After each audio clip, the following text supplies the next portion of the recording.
여러분 안녕하십니까. 전주 MBC 시사토론입니다. 단체장을 뽑는 전국 동시 지방선거가 이제 6개월이 채 남지 않았습니다. 특히 민주당 강세 지역인 전북에서는 공천이 곧 당선이라는 공식이 여전하죠. 이 때문에 민주당이 어떤 방식으로 후보를 결정하느냐, 즉 경선 룰이 사실상 전북의 향후 4년을 결정짓는 가장 중요한 변수가 됩니다. 당이 강조해온 당원 주권 강화가 이번 공천 과정에서 얼마나 구현될 수 있을지 짚어보겠습니다. 오늘 토론에 참여할 세 분 모셨습니다. 윤준병 더불어민주당 전북도당위원장, 이경한 참여자치 시민연대 공동대표, 신명교 노무사 나오셨습니다. 반갑습니다. 반갑습니다. 자, 내년 지방선거 공천룰이 확정이 됐습니다. 이제 전북 단체장 경선을 기준으로 볼 때 권리당원 50% 그리고 국민 여론조사 50%를 반영하는 방식이 적용이 됩니다. 이게 이제 기존의 방식하고 크게 달라지지는 않은 것 같은데 민주당에서 지금까지 아무래도 당원 중심 정당을 만들겠다는 얘기, 공천에도 적용을 하겠다는 것에서 계속 주장을 해오셨는데 다소 좀 아쉽지는 않습니까? 어떻습니까? 일단 뭐 선거 룰로 국민 참여 경선 이 부분은 지난 지방선거에서도 유지됐던 원칙이어서 국민 참여 경선의 룰 가지고 우리 당원 주권 강화와 관련된 내용이 더 커졌다 이렇게 보기는 좀 그 자체만으로는 한계가 있지만 당 대표도 누차 강조한 것처럼 이번 지방선거의 경우에는 가능하면 컷오프가 없도록 하고 참여하시는 분들이 가능하면 도민의 뜻이라든지 또는 당원들의 뜻에 따라서 결정될 수 있는 구조를 만들겠다는 내용이 시스템적으로 반영이 됐습니다. 또 뭐 우리가 여러 가지 이제 내용들이 있습니다만 뭐 우리 도민들이나 당원들이 후보자들을 많이 알 수 있도록 공개 면접이나 공개 토론회나 공청회나 뭐 이런 부분들을 통해서 사람들에 대해서 제대로 알고 평가해서 반영할 수 있도록 이렇게 룰을 만들었기 때문에 그런 점에서 보면 뭐 꽤 당원 주권이 강화됐다 이렇게도 볼 수 있고 또 내용에 따라서 예비경선 제도 뭐 이런 과정 속에서 당원들의 100% 의견을 들어서 예비경선에서 후보자가 결정될 수 있는 구조가 만들어졌기 때문에 그런 측면에서 보면 당원 주권을 강화하겠다는 취지가 이번 지방선거 룰에도 많이 반영된 결과다 이렇게 저는 평가합니다. 예, 알겠습니다. 자, 이경한 교수님께 좀 질문을 이어가겠습니다. 그 민주당이 이번에 그 당원들 개정 이거는 뭐 개혁시도 무산이라고 보는 측면도 있고 뭐 그렇지 않다고 보는 측면도 있습니다. 그럼에도 불구하고 당원 1인 1표제 자체는 지금 무산이 됐고 일부 적용은 되고 있지만 기존 대의원 중심 구도는 유지를 하고 있습니다. 아무래도 이제 민주당 같은 경우, 전북 같은 경우는 좀 독특하지 않습니까? 지지세가 강하고 이번 지방선거에서 아무래도 이런 것들이 어떤 영향을 미칠지가 좀 궁금합니다. 아무래도 이제 뭐 개혁, 당원 주권 시대를 열겠다의 상징적인 것이 이제 1인 1표제 아니겠어요? 당원.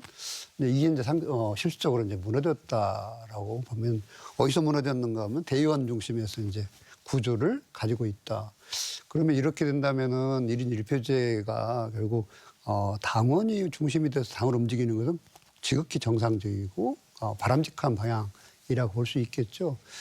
근데 지금 이제 전북 같은 경우는 이제 당원이 너무 이제 권리당원 숫자가 사실은 인구수에 비해서 너무 많다고 저는 봅니다. 이제 그렇게 많은 편인데 이럴 경우는 이제 그 온 도민이 결국 당원이 되는 이런 일들이 이제 현실적으로 벌어지고 있고 또 뭐 수십만 명이 뭐 갑자기 당원이 늘어난다든가 이런 일들이 벌어지는 걸 보면 결국 1인 1표제가 완성이 안 됐지만 1인 1표제를 위해서 어떤 모습으로 갈 건가.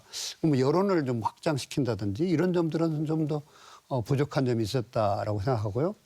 그렇지만 이제 대의원제가 유지됐으니까 대의원제가 갖고 있는 최대 약점은 공천의 기득권 아니겠어요? 그러니까 실질적으로 당을 움직이는 핵심 세력들이 공천의 권한을 거의 거머쥐고 있는 기득권층이 계속 곤고화되는 그러면 새로운 정치 시인들이 들어오기가 어려운 구조도 사실 있습니다. 근데 그러면 이제 그 당원들을 확보하지 못했을 때 이 사람들이 정치에 발을 들이기가 더 어려운 점들이 있었고 또 한편은 이제 경쟁 구도도 약화될 수도 있는 그리고 또 책임 정치도 상당히 약화될 수 있는데 이런 정도를 보면 상당히 대의원 중심은 어쨌든 이제 개선이 돼야 될 요소가 있다. 그 개선이 되는데 1인 1표제는 대단히 중요하고 그렇지만 이제 워낙 그 당원 숫자가 많은 전북 수장에서 본다면 이럴 경우는 바로 여론조사도 상당히 강조할 필요가 있겠다. 그럼 여론조사를 배제함으로써 사실은 대의원의 그 체제가 더 곤고화되는 그 정치가 이제 도민과 멀어지고 주민과 괴리될 수 있는 이런 약점도 있어서 시민사회 영역에서는 좀 상당히 불편하게 볼 수 있습니다. 네. 여러 가지 좀 견제 장치가 좀 필요할 것 같습니다. 자, 노무사님, 신노무사님께 좀 질문 드리겠습니다. 자, 결국 제자리라는 평가가 있습니다. 민주당에서 개혁 시도라는 부분 관련해서 당원 주권을 강조를 했지만 결과적으로는 뭐 그렇지 못했다. 변화가 크지는 않다. 자, 그렇다면 왜 민주당이 이런 개혁에 뭐 실패는 아니지만 끝까지 밀어붙이지를 못했는가? 어떤 정치적 계산이 깔려 있는가? 이런 뭐 의문 섞인 이야기도 좀 나옵니다. 네, 정치적 계산을 이거 어떻게 해석하기 나름인데요. 사실 이렇게 보는 시각도 저는 좀 흥미로웠거든요. 예를 들어서 이 의견을 적극적으로 밀어붙인 정청래 당대표가 본인이 당대표가 됐을 때 평당원의 도움을 사실상 거의 많이 받지 않았습니까? 그러다 보니 이게 당원 중심이라는 가치는 맞는 건데 왜 하필 이렇게 빨리 수의 당사자가 당대표로 있을 때 왜 이렇게 의견 수렴, 예를 들어서 권리당원 투표 이번에 평당원 같은 경우 이번에 의견을 물었을 때 투표율이 낮았거든요. 그러니까 결국 부결된 것도 그렇고 그 의견을 물었을 때 사실 권리당원의 70%가 넘는 당원이 1인 1 투표제를 찬성을 했다라고 치지만 응답한 비율도 한 12몇 %에 불과하거든요. 그러니까 이게 약간 졸속의 느낌이 났던 거 아니냐. 그래서 이현주 최고위원도 공개적으로 절차적 하자 뭐 이런 이야기를 했는데 어찌됐든 결론적으로 끝까지 밀어붙이지 못했던 것은 분명하나 멈추지는 않을 것 같고 결국에는 그러한 쪽으로 가는 방향은 확실한 것 같다. 이 교수님, 아무래도 이제 민주당 공천 룰이 확정이 됐는데 이것도 이제 시민 눈높이에서 좀 평가가 좀 필요할 것 같습니다. 아무래도 민주주의적인 관점에서 이번 공천 룰 자체에 대해서 어느 몇 점 정도 주시고 싶으십니까? 낙제는 아닌 것 같아요. 현상 유지는 하겠다 이런 건데 현상 유지라는 것은 결국 퇴보가 될 확률이 높죠. 저는 이번 이제 경선 룰이 결국은 이제 전과 같이 유지되는 이런 판국인데 그러면 이런 판국에서 가장 큰 문제가 뭘까? 전북 지역에서는 민주당의 경선이 곧 당선이잖아요. 이럴 경우에 이제 당원들 대의원 중심으로 해서 어떤 경선 구조가 좀 더 강화되고 유지되는 이런 판국이라고 한다면 저는 차라리 여론조사를 더 늘려야 된다고 봐요. 왜냐하면 여론조사 자체가 결국은 도민 본선 경선이니까 이런 걸 한다면 지금의 이제 도민들 여론조사를 더 늘리고 자꾸 이걸 좀 줄이려고 하잖아요. 이제 줄이려고 하는 이유는 왜 그러겠어요? 그러면 대의원 체제라든가 아니면 당원의 이름으로 해서 어떤 게 유불리가 결정되기 때문에 그렇잖아요. 그러면 지금 봐서는 이제 여론조사 폭들도 현실적으로 넣을 필요가 있겠다. 왜냐하면 전북의 인구가 180만 남짓 되는데 여기서 유권자로 한다면 훨씬 숫자가 적잖아요. 이제 그런데 지금 권리당원이 전국 최고의 권리당원 숫자를 하고 있잖아요. 이런 거 보면 지나치게 당원이 거의 도민인 수준이 됐는데 그럼 차라리 도민들이 여론을 더 묻는 게 더 훨씬 더 시민사회가 요청하는 바가 되고 도민의 여론을 잘 반영해서 본선 게임을 하는 거 아닌가 이런 생각도 좀 해봐요. 박하게 뭐 과락은 간신히 면했다 이렇게 말씀하시는데 뭐 평가에 따라서는 뭐 그렇게 보실 수도 있을 거라고 보는데 저는 예전과 다른 접근을 확실히 하고 있다. 예전 같은 예비 경선 없이 컷오프하고 있는 배제에서 인적인 선거 후보군의 변화를 만들지 않겠다고 약속도 했고 또 예비 경선이라는 제도 속에서는 일단 권리당원의 의사를 묻지만 그러나 본경선에서는 권리당원과 또 안심번호 도민의 뜻을 50대 50으로 이렇게 균형을 유지해서 실제 도민의 경쟁력까지도 포함될 수 있도록 이렇게 정리했기 때문에 뭐 그런 부분에 박한 점수는 조금 좀 제고해 주시기를 바라고요. 대신에 지금 이제 말씀하신 내용이 기득권과 관련해서 대의원제 때문에 기득권이 보존되는 것처럼 이렇게 말씀을 해주셨는데 사실은 지방선거 과정에서는 대의원이 할 수 있는 역할이 없어요. 그래서 대의원제도가 존치된다 하더라도 대의원들이 의사결정 구조에 참여해서 공직 후보자의 선거 과정에 개입하지를 않기 때문에 이번에 1인 1표제에서 대의원제에 대한 논란이 있었지만 이번 지방선거 룰에서는 대의원의 역할이 없기 때문에 그 부분이 혹여나 기득권을 존치하는 것으로 오해되지 않았으면 좋겠다 이렇게 말씀을 드립니다. 참고로 시청자들을 위해서 지금 현재 민주당에서 대의원은 권리당원이 1이면 대의원은 20표를 가지고 있는 20대 1의 기준이지 않습니까? 네네. 근데 이번에 지방선거에는 관여할 일은 없다. 네, 그렇습니다. 그렇게 이해를 하겠습니다. 위원장님께 질문 하나 더 드리겠습니다. 이제 단체장 평가. 선거하기 전에 이제 기존 단체장들은 뭐 지사도 마찬가지고 시도, 시군, 시장, 군수도 지금 다 평가를 받아야 될 건데 평가 기준과 절차가 좀 궁금한데 이제 결국에 나오면 20%는 하위로 분류가 되면 영향을 미칩니다. 감점이 상당히 들어가고. 자, 이를 두고 이야기들이 당에서는 이걸 책임 정치라고 하고 현장에서는 물갈이 신호탄이다. 누구를 바꾸기 위해서 이게 뭐 하는 거다 이런 얘기들이 나오고 있는데 어떤 말씀해 주시겠어요? 그럼 조직이 이제 대부분의 경우에 원종주의로 흐르기 때문에 그런 제도가 없으면 다 원종주의로 흘러서 기존에 있는 기득권이 존치되는 과정이 되겠죠.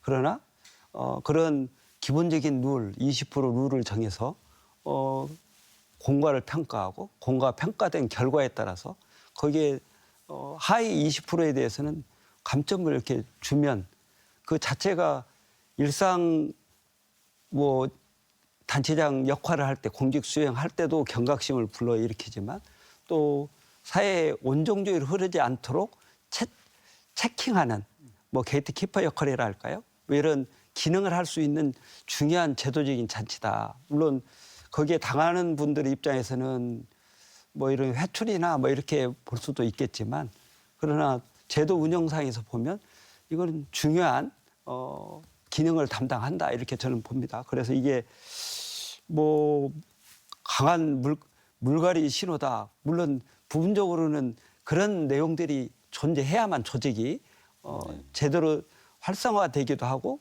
제대로 운영이 될 수 있는 그런 구조, 일종의 매개 역할을 할 수 있는 중요한 수단이다. 저는 이렇게 봅니다. 자, 노무사님, 뭐 지난 지방선거에서 우리 송화진 지사가 컷오프를 당했던 기억이 생생합니다.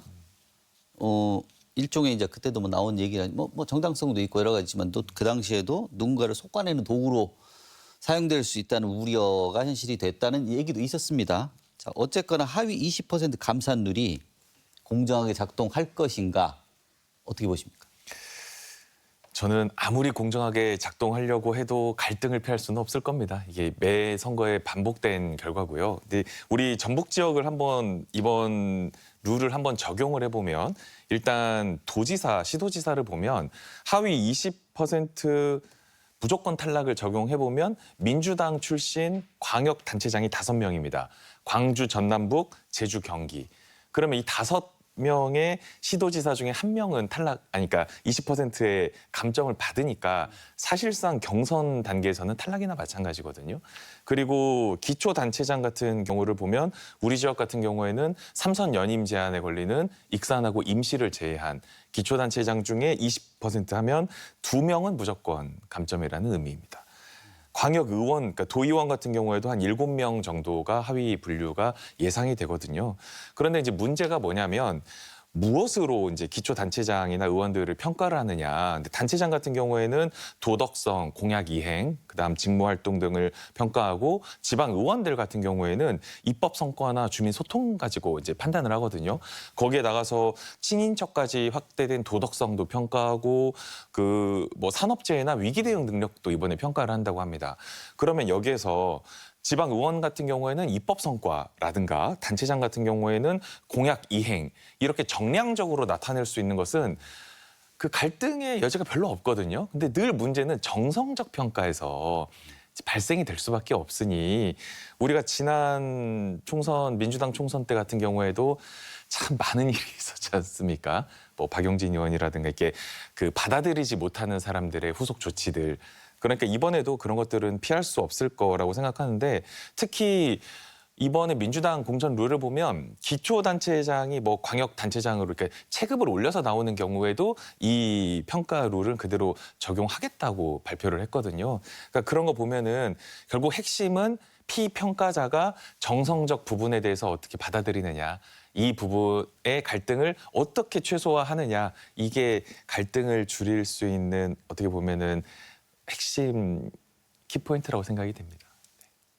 의원님, 그 아까 비명 행사까지 말씀을 해주시면서 이 평가 기준에 대한 불신을 물어보시는데 정성적인 평가 이거 어떻게 사실은 답은 없습니다. 뭐 누가 이제 하느냐에 따라 달라질 것 같은데 어떻게 보십니까? 정성평가는 정말 동의하기가 쉽지 않은 평가 중에 하나예요. 저도 뭐 학생평가를 하고 있습니다만 만만치 않은 일 중에 하나죠.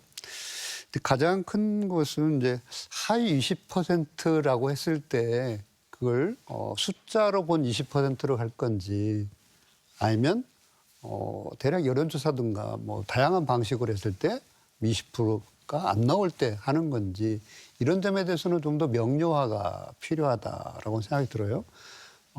지금 봐서는 이제 5명 중에 1명 이렇게 그 절대적인 수치로 20%를 계산하면 상당히 불이익을 당할 수 있는 사람도 자기 노력에 비해서 불이익을 당할 수도 있다 이런 생각도 들기도 하고요.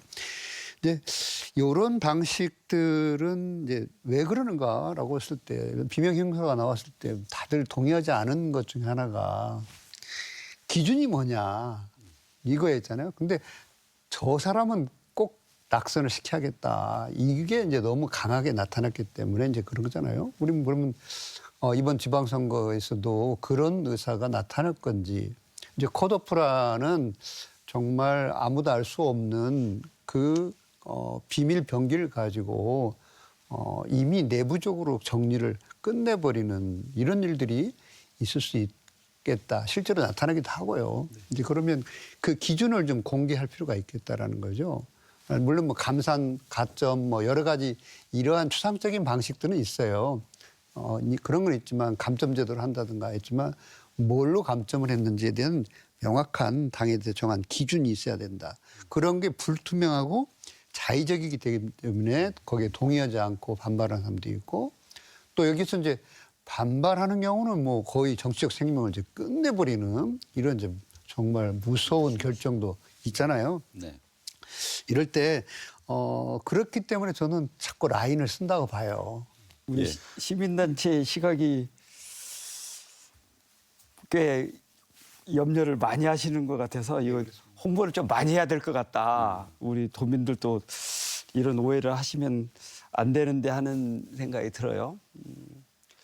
뭐 현역 단체장이나 의원 평가 기본적으로는 잘했는지 잘못했는지를 평가해서 잘한 부분 존중하고 못한 부분 치유해서 그 내용들이 앞으로 공직사회를 또 특히 우리 민주당이 내세운 후보가 좀 잘할 수 있는 중요한 점검 수단인데 이 부분이 뭐 그렇게 남용되거나 뭐 이렇게 할 수 있는 걸로 오인돼서는 안 된다 이런 생각을 합니다. 사실은 뭐 아시는 것처럼 뭐 문제지 다 주고 그다음에 거기에 맞는 채점표 다 나와 있고 그러면 거기에 맞는 고득점을 할 수 있도록 잘해야죠. 4년 동안.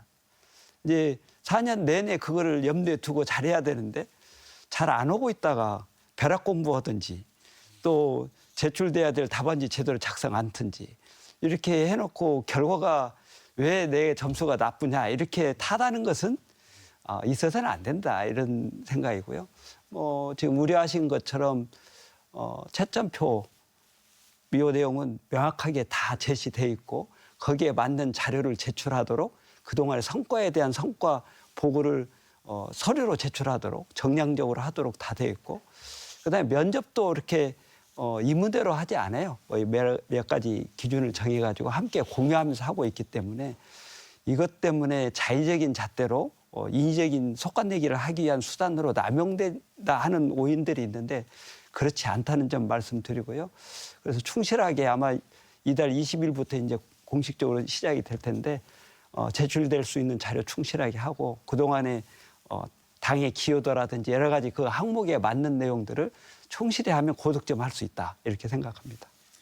위원장님, 제가 한번 이렇게 질문 드리고 싶었던 것 중에 하나가 말씀하시니까 그 현역 단체장이나 의원들의 감산 룰 적용은 말씀하신 대로 좀 이해가 되거든요. 그런데 대부분 이 경선 룰에 불복하는 층 중에 하나가 예를 들어서 청년층이 혹은 정치 초년생이 예비 경선을 신청을 했는데 딱히 어떤 제대로 된 설명이나 평가 결과를 듣지 않고 본선에도 진출 못하는 뭐 이런 경우가 늘 있었고 그런 분들에서 나오는 불만들이 있거든요. 그러니까 방금 위원장님께서 말씀하시는 것은 현역의 단체장들이나 위원들은 그런 말씀이신지 알겠는데 그런 걸로 평가할 수 있는 기준이 없는 정치 신인들에 대한 평가도 어떻게 준비가 되시는지 좀 지금 이제 궁금하더라고요. 정치 신은 예. 예비 경선을 통해서 가능하면 네. 다 참여하고 당원을 결정해서 이제 진출할 수 있도록 했기 때문에 예전처럼 컷오프로 인해서 아무 해명도 없이 왜 나는 배제됐냐 이런 이제 우려들이 있었는데 이번 내용은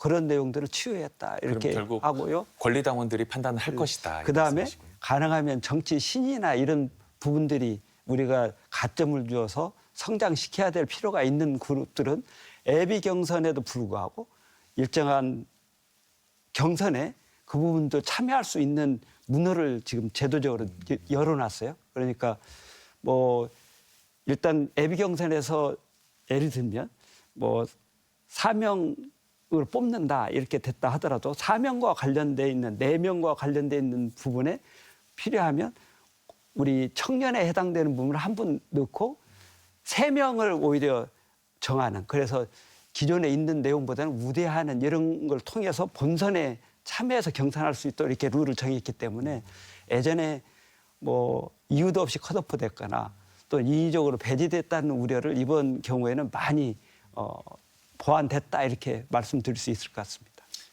이제는 그 탈당과 복당하시는 분들 뭐 특정 지역구에서도 지금 논란이 되고 있는 분이 있습니다. 이제 몇 분 있는데 탈당과 복당 이력이 있는 이런 분들에 대한 감점이 공천하고 경선에서 상당히 뭐 마이너스 10%, 25% 정도 지금 그 기준이 있습니다. 자, 이건 어떻게 보십니까? 이번에 적용 대상들이 좀 많은 건가요? 어떻습니까? 이건?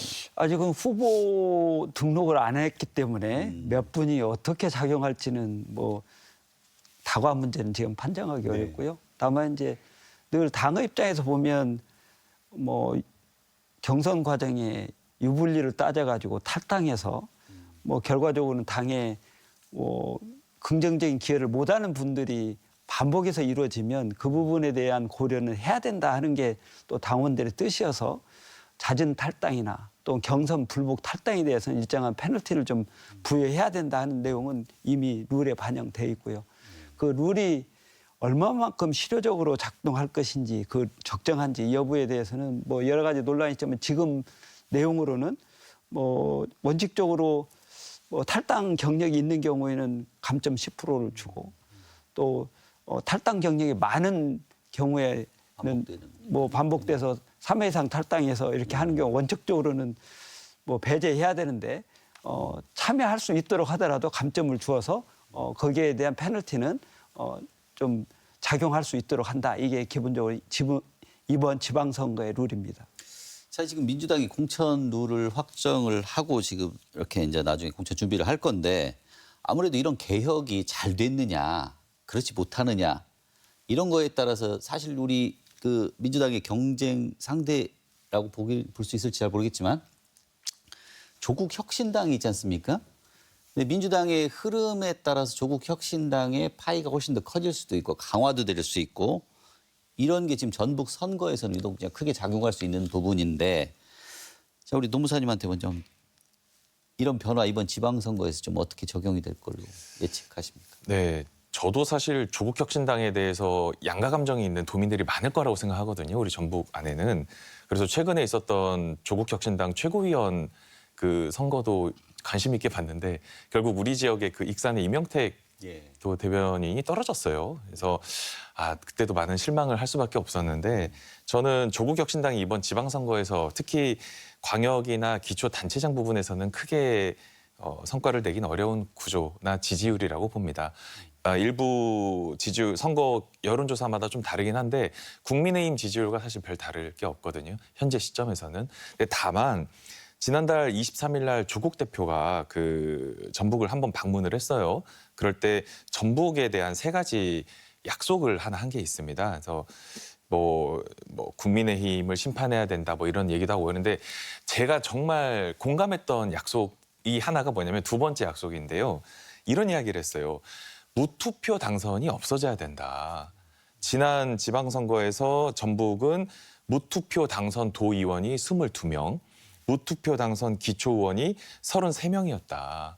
그러면서 이런 표현을 했는데 무투표 당선은 자치를 자기 통치로 변질시킨다. 전 이 부분은 굉장히 공감했습니다. 그래서 현재 지금 조국혁신당 자체도 전북의 모든 기초선거구에는 후보를 내겠다는 입장이거든요. 근데 이 부분은 기초의원이나 광역의원과 관련돼서는 저는 여러 선거구에서 대결 구도가 이루어질 거라고 생각을 합니다. 자, 이제 약속된 시간이 좀 많이 지나가서요. 마무리 말씀을 좀 듣도록 하겠는데요. 자, 이번 지방선거 이제 공천 과정이 특히 민주당을 중심으로 볼 때 공천 신뢰도를 좀 높이려면 남은 기간 동안 뭘 보완해야 할 건지 한 말씀 지금 듣도록 하겠습니다. 노무사님부터 먼저. 예, 저는 이제 우리 도당 위원장님 앞에서 이런 말씀드리니까 죄송하긴 한데요.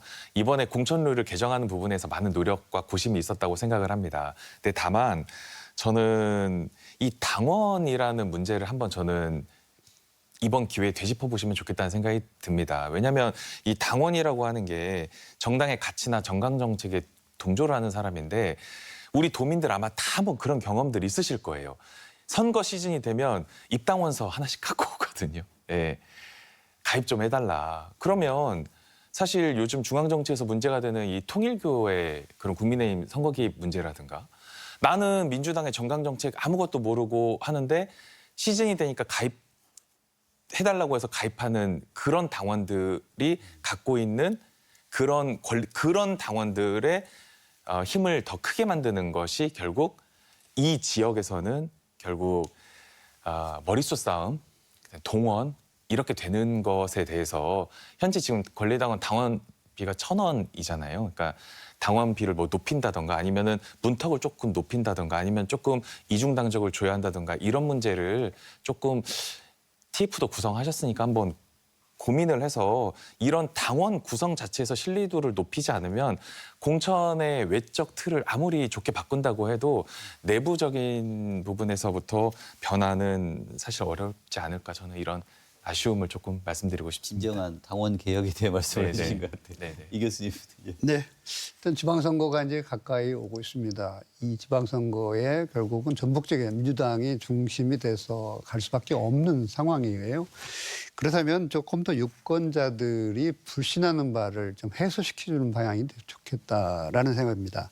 현역들의 평가 결과가 좀 더 공개됐고 과정도 함께 공유할 수 있는 이런 측면들 그리고 거기에 도민 시민들이 함께 할 수 있는 여지도 좀 더 확장해 줬으면 좋겠다. 이러면 결국은 민주당의 경선이 곧 당선이 되는 이 정치 지형에서 시민들의 영역을 확장할 수 있는 이런 기회를 좀 더 많이 만들어줬으면 좋겠습니다.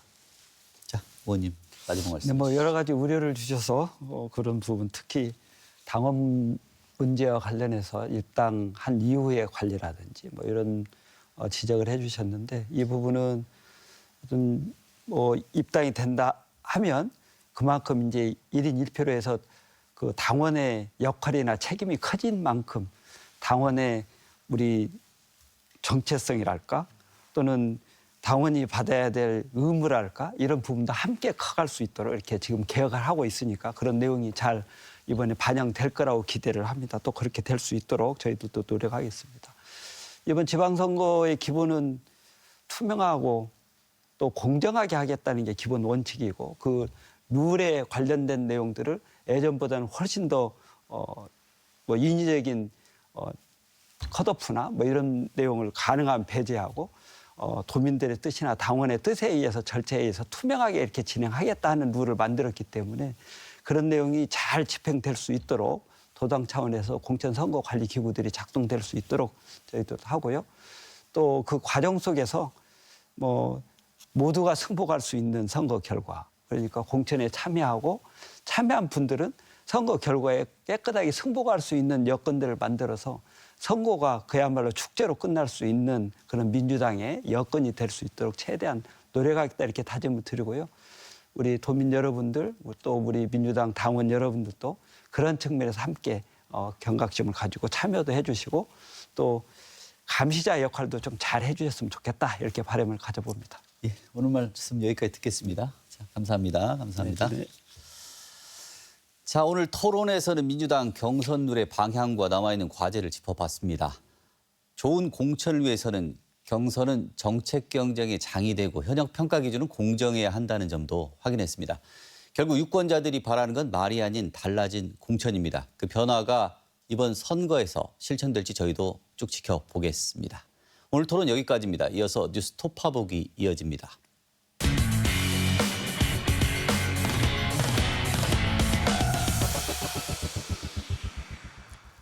한 주간의 이슈를 살펴봅니다. 뉴스 톱파보기 홍민호 변호사와 함께합니다. 안녕하십니까? 네, 안녕하십니까? 자, 처음에는 선거 이야기부터 시작을 해보겠습니다. 자, 동시 지방선거가 치러지는 내년에 전북에서 최대 4개의 선거가 치러진다고 하네요. 어떤 선거들이 예정돼 있습니까? 네, 2026년은 이 전북에서 정말 유례 없는 선거 러시가 예정되어 있는데요. 정말 전북의 미래 향방을 결정지을 중대한 전환점이다. 볼 수 있을 것 같습니다. 일단 무엇보다도 일단 도지사를 비롯한 이 지자체장을 뽑는 제9회 동시지방선거가 6월 3일에 예정이 되어 있습니다. 또 이날 시기상 맞물려 있는 이 전북 특별자치도 교육감 선거도 좀 치러져야 될 예정이고요. 특히 내년에 이제 주목해야 될 변수는 현재 논의 중인 이 전주 완주 통합 여부를 묻는 주민투표와 이 전북대 등 이제 지역 내 주요 국립대 선거 총장 선거가 있다는 것입니다. 그래서 이러한 선거들이 좀 한 해에 집중되다 보니까 좀 전북이 거대한 정치적 소용돌이에 휘말리는 거 아니냐 이런 좀 얘기들도 있고요. 또 특별히 이제 중요한 점은 뭐 단순히 투표 횟수가 많다는 것뿐만 아니라 이 지방선거나 교육감 선거 같은 경우는 앞으로 향후 4년간의 전북의 행정과 교육 정책을 책임질 수장을 뽑는 선거고 또 전주 완주 통합 주민투표는 지역의 행정구역 개편과 경제 생태계를 통째로 바꿀 수 있는 어떤 역사적인 결정입니다. 그래서 이런 선거가 집중됨에 따라서 지역 현안에 대한 공론화도 좀 같이 활발해지는 또 그런 긍정적인 변화도 있을 것 같고요. 하지만 이제 정치적 과열로 좀 인한 행정 공백 또는 지역 내 갈등 심화 이런 것도 좀 우려되는 상황입니다. 자, 전주 완주 통합은 행정자치부가 결정을 합니다. 주민투표 실시 여부를 결정하거나 아니면 의회에서 결정하거나 이게 상황이 좀 달라질 수 있는 거죠? 맞습니다. 이 전주 완주 통합 문제는 행정안전부가 주민투표를 하게 한다 또는 내지는 지방의회 의결로 한다 이런 식으로 어떤 의견을 제시하거나 이제 권고함에 따라서 이 통합 문제가 어떤 의결 자체가 방법이 달라지거든요. 그래서 주민투표 방식을 만약에 하게 되면 주민이 직접 의사결정권을 행사합니다. 그러다 보니까 결과적으로 민주적 정당성이 아주 높을 수 있죠. 하지만 투표가 낮을 경우에는 부요가 될 수도 있고 막대한 비용 그리고 시간 이런 것들이 소요된다라는 단점이 있습니다. 반면에 지방의회 의결 같은 경우는 이 시의원들이 이 주민의 대표로 선출된 것이기 때문에 절차가 이제 신속하고 효율적이라는 장점은 있지만 대위 기관의 결정, 그러니까 이 시의원들의 결정이 실제 주민들의 결정을 완벽하게 반영을 하느냐 해서는 또 아닐 수가 있거든요. 그래서 만약 그런 것을 반영하지 못했다라는 의견이 생긴다면 아무래도 주민들의 거센 반발 그리고 절차적 정당성 논란에 좀 휘말릴 수도 있다. 이런 차이점이 좀 있을 것 같습니다. 시군 단체장이나 지방 의원들 그리고 대학 총장 그리고 체육회장 다 되게 중요한 리더들이지 않습니까? 공정성을 확보하는 핵심적인 방법들 어떤 게 있겠습니까? 일단 법에서 좀 이런 공정성을 담보하기 위한 절차들이 규정이 되어 있습니다. 지방선거는 이제 공직선거법을 따르게 되고요. 대학 총장 선거는 교육공무원법, 그리고 체육회장 선거는 이 국민체육진흥법에 따라서 이제 선거 절차가 이루어지기 때문에 일단 법에서 한번 걸러주는 게 있고요. 다만 이런 공정성 확보의 핵심 원칙이 어떤 것이냐 보면은 첫 번째는 기회의 균등과 두 번째는 절차적 투명성입니다. 그래서 모든 후보자에게 공평한 선거 운동을 하게 함으로써 기회를 이제 공평하게 줘야 되고요. 또 투표와 개표 전 과정을 좀 이렇게 공개를 하는 것이 필요합니다. 그래서 이제 절차적 투명성을 지켜서 이제 패자가 이 점에 대해서 완벽하게 승복할 수 있도록 그렇게 하는 것이 이제 투표의 본질이다라고 할 수 있을 것 같고요. 자, 다음 좀 우울한 소식입니다. 자영업자 이야기인데요. 도내 자영업자들이 금융기관 대출이 5년 만에 10조 원이 지금 늘었다고 하네요. 이게 그렇습니다. 빚내서 사업을 이어가는 악순환이고 배경 뭐라고 봐야 됩니까? 네, 일단 통계부터 좀 말씀을 드려야 될 것 같은데요. 이번에 한국은행에서 이제 발표한 자료에 따르면 올해 이제 2, 4분기 대출 잔액이 29조 3천억이라고 합니다. 우리 전북 지역에서만. 근데 작년에 비해서 6%가 늘은 금액이고요. 역대 최고액을 경신했다라고 하는데요. 이렇게 지금 자영업자가 계속 줄고 있는 상황에서도 계속 이제 부채는 늘고 있다라는 건데 그러면은 그 원인을 뭘까 좀 짚어보지 않을 수가 없는데요. 일단 세 가지 이제 삼중고 악재라는 것이 최근에 있습니다. 고물가, 고금리, 고환율 이렇게 세 가지인데요. 전북이 타 시도에 비해서 이렇게 제조 시설보다는 서비스업 비중이 높습니다. 그런데 소비 심리가 이렇게 위축이 되면서 매출은 내려가고요. 그런데 고물가, 고금리, 고환율 때문에 오히려 인건비와 원자재 가격은 늘어나거든요. 그렇게 하다 보면은 결국에는 이 손해가 날 수밖에 없고 이 손해를 메꿔야 되는데 어디서 메꿀 것이냐? 방법은 대출밖에 없습니다. 그러다 보니까는 어쩔 수 없이 이 고육지책격으로 대출을 받게 되는 거고요. 그리고 우리가 코로나19 그때 이제 대출을 좀 많이 받지 않았습니까? 그 대출의 이제 상환이 보통 3년 또는 5년이었어요. 그렇기 때문에 지금 상환 기간이 돌아오는 게 2020년 그리고 2022년에 대출 받았던 것들이 돌아오고 있는 것이거든요. 그러다 보니까 이 코로나 때 받았던 대출을 갚을 길이 없지 않습니까? 그러다 보면 또 다른 대출을 받아서 상환을 하는 결국 이런 돌려막기식의 대출이 있었다 보니까는 결국에는 대출이 늘어날 수밖에 없는 구조에 빠져 있다라고 볼 수 있습니다. 파산이나 회생 절차를 다 이제 겪어야 될 텐데 그렇죠. 네. 그럴 때 이제 받을 수 있는 법적 보호 조치가 어떤 게 있을 수 있겠습니까? 일단 우리 법으로 보면은 채무자 회생 및 파산의 법률이라는 것이 있습니다. 그렇다면 크게 채무자 회생 또는 채무자 파산 이렇게 두 가지 길이 있는데요. 간단하게 설명을 드리면 이 개인 회생을 많이 하시는데 개인 회생은 이제 장래에 일정한 수입이 있는 경우 채무의 일부를 변제를 하고 일부는 탕감을 받는 제도이고요. 이제 다만 이 개인 파산 및 면책은 더 이상 내가 이 사업체를 운영하기가 어렵다. 내지는 직장에서 실직을 했다. 그래서 소득이 없다. 이 경우에는 아예 내 모든 채무를 탕감을 하는 것이 이제 개인 파산입니다. 그래서 크게 이제 차이점은 개인 회생은 내가 소득이 앞으로 있는 상황에서 일부를 변제하고 일부를 탕감받는 제도. 그리고 개인 파산은 내가 소득이 없는 상황에서 모든 재산을 탕감받는 제도 이렇게 크게 다른데요. 그러다 보니까 이 개인 회생보다는 개인 파산이 훨씬 더 까다로운 제도에 속하고요. 또 그 외에 이제 방법으로는 이 전북 신용보증재단을 통해서 대출을 받으신 분들이 있습니다. 이분들은 이제 보증을 받았던 이 소상공인 분들께서는 보증기관인 이제 전북 신용보증기관이 이제 대위 변제를 해주기 때문에 이제 그 부분에 대해서 이제 채권 채무 관계가 좀 발생하지 않는 부분들이 좀 있고요. 그리고 그 외에는 요즘엔 개인회생 워크아웃 같은 것들도 있기 때문에 이런 제도를 좀 활용해 볼 수도 있을 것 같습니다. 도내에 유독 자영업자가 많은데 이런 자영업자들의 붕괴 자체는 지역 경제에 적지 않은 영향을 미칠 수밖에 없을 것 같고요. 저희가 도와 금융당국 이런 대책 같은 게 좀 있습니까? 네, 전북은 말씀하신 것처럼 이 사업체 96.3%가 자영업자입니다.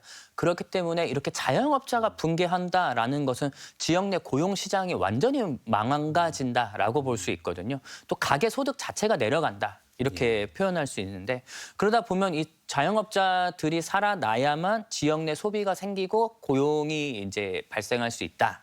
것이기 때문에 전북에 이렇게 개인 파산이 지금 나고 있다라는 것은 경기 부양책이 상당히 필요하다라는 것을 저는 좀 보여주고 있다라는 것인데 지금 정부에서 그래도 많이 이제 좀 이런 부분을 좀 해결하려고는 하는데 뭐 그 방법들이 보통 뭐 소비 쿠폰이라든가 민생 지원금 같은 것이거든요.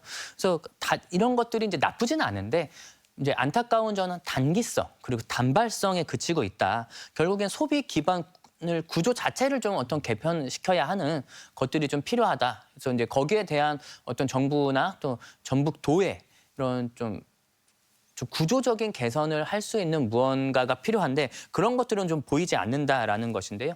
최근에 좀 우리 전라북도에서 하고 있는 것 중에 하나 좀 괜찮은 사례가 있는데 그게 사실은 이제 희망 리턴 패키지라는 겁니다. 어떻게 보면은 이 희망 리턴 패키지가 뭐냐면 사업을 정리하시는 분들에게 사업 비용, 그 사업 정리 비용을 어떻게 보면 싸게 빌려주거나 내지는 이분들이 재취업 하거나 아니면 전직을 할 수 있도록 좀 도와주는 그런 패키지인데요.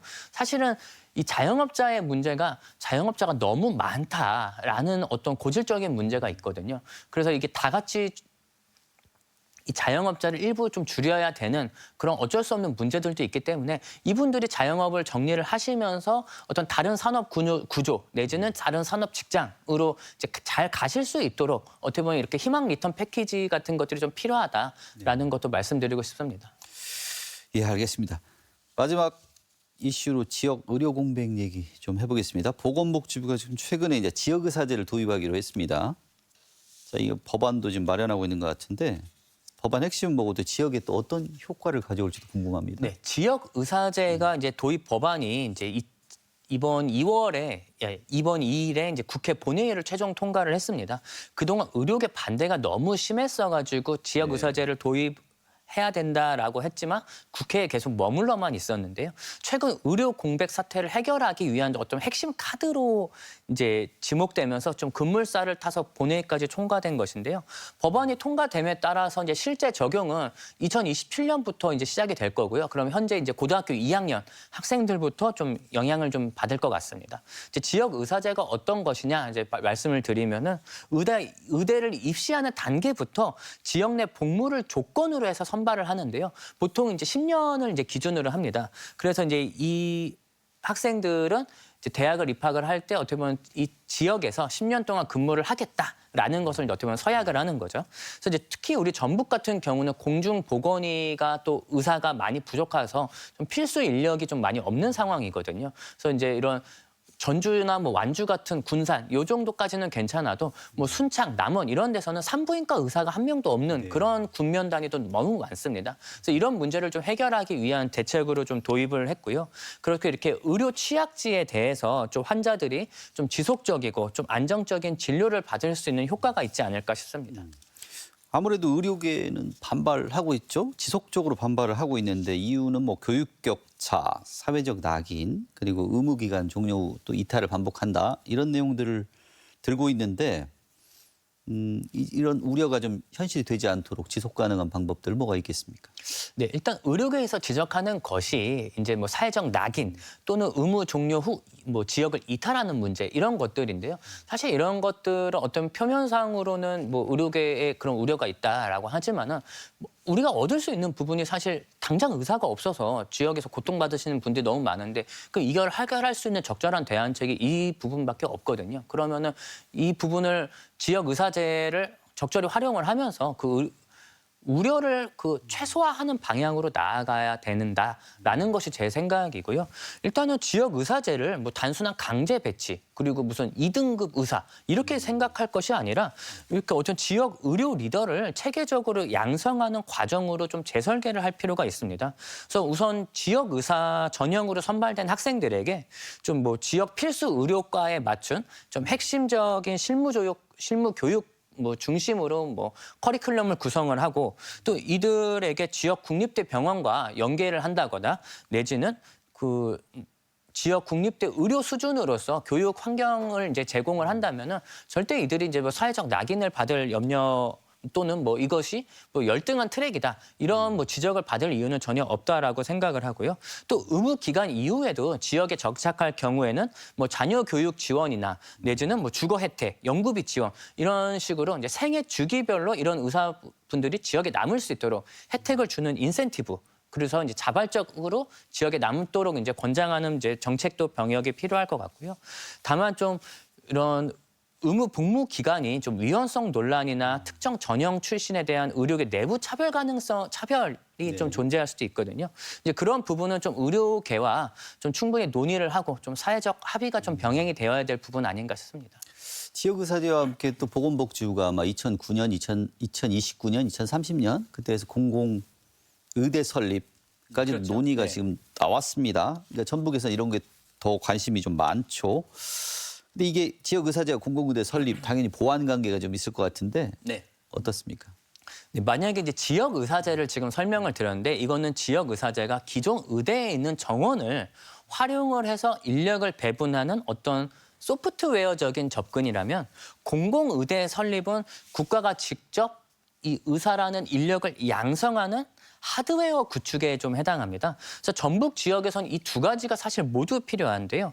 이 지역 의사제만으로는 해결하기 어려운 이 공공의료 인프라 운영 이런 것들이 좀 있어야 되거든요. 그러려면 일단 인력을 지역에 배치를 하기 위해서는 일단 그 인력이 늘어나야 되지 않습니까? 그렇기 때문에 공공의대 설립이 좀 핵심적으로 좀 필요하고요.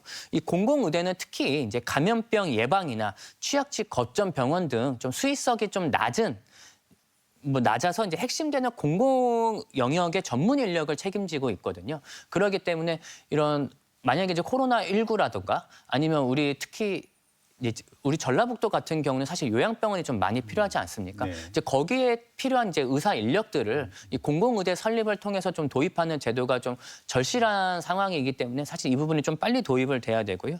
그래서 이렇게 지역 의사제와 공공의대 설립이라는 좀 어떻게 보면 공급의 좀 양적 확충 그리고 인적 질적 공공성을 동시에 좀 올릴 수 있는 이런 좀 양적 이중적인 그물망이 좀 필요한 게 우리 전북의 상황이다 이렇게 말씀드립니다. 알겠습니다. 오늘 말씀 여기까지 듣겠습니다. 네, 감사합니다. 감사합니다.